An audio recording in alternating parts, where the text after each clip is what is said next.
The letter to the Galatians is actually quite important for us because the issue that Paul is addressing is central to our faith. I was having a chat with some people just recently, and they were talking about how hard Paul speaks in this letter to Galatians, how almost scary he is in his firmness. You fools! He speaks about the Galatians.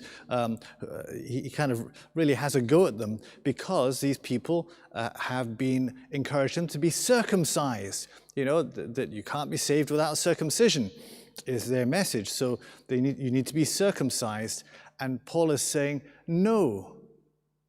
Absolutely not. And this is central. This is central because the question is, what saves you? How are you saved? How are you reconciled to God? How is that done? Is it done by an outward mark, circumcision, the cutting of some flesh? Does that reconcile you to the Father? Something that's done to your body, does that reconcile you to the Father?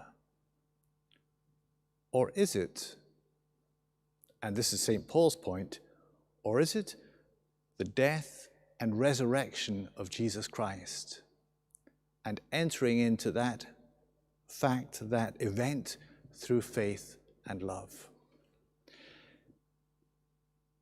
By being circumcised, and for the Jews, when you are circumcised, you become a member of the people of God. You seal the covenant with the Lord. You become one with Him. That's how you become a Jew. But that does not reconcile us to the Father. That does not, because there is an infinite gulf between us and God because of sin. Sin causes death and separation from God. And the cutting of flesh will not heal that infinite distance. In fact, there's no physical thing that you and I can do that will ever bridge that gap. It is impossible for you and for me to save ourselves by our own works. Impossible. We cannot do it. It is only through Jesus' death, as He takes on the consequences of sin. Consequences of sin are separation and death. The infinite sin, because He is God, He can do that. And He bridges this infinite gap through His death and resurrection. He opens a door for us, a door to heaven which was firmly closed. He now opens, and we have that possibility of going in through His death and resurrection. But how do we cross the threshold into eternal life? How do we do that? It's not just a matter of, well, Jesus has died for us, therefore everybody's going to heaven. No, that is not the case. And St. Paul is making that clear. It is through faith and love.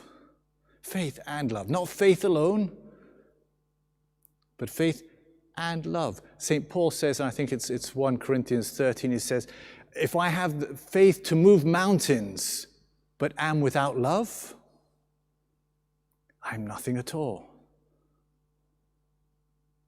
And that love is always action.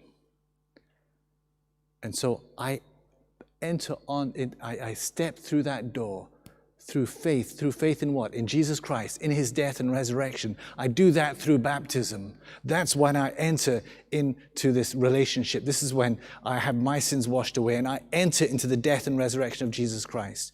And I live a life of faith and love. So folks, cutting yourself, being circumcised means you have to live the law, but the law will not save you. Outward works, and the Pharisees he's accusing of washing the outside. They're washing the outside. It's outward works to them. That is not enough. It comes from the inside, faith and love. The death and resurrection of Jesus Christ. That is what saves us. Him and Him alone.